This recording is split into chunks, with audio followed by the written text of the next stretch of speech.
ostanite na svojim mjestima.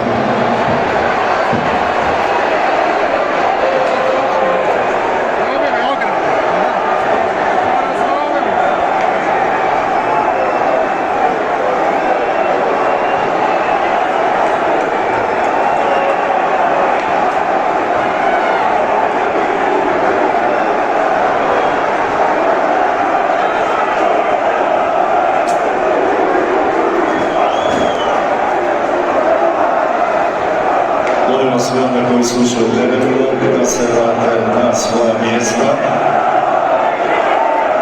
Hvala lijepo.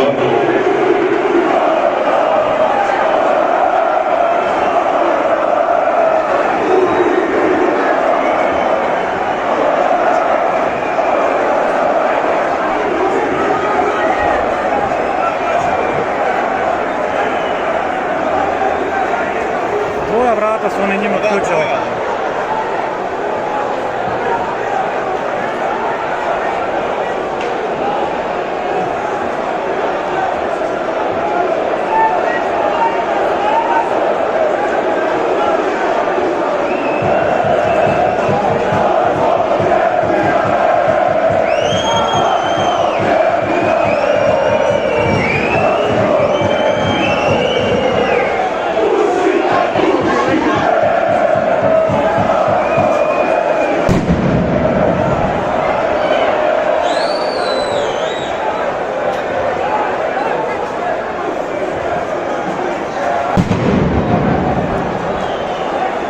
Šta ne ide u postupanje sam?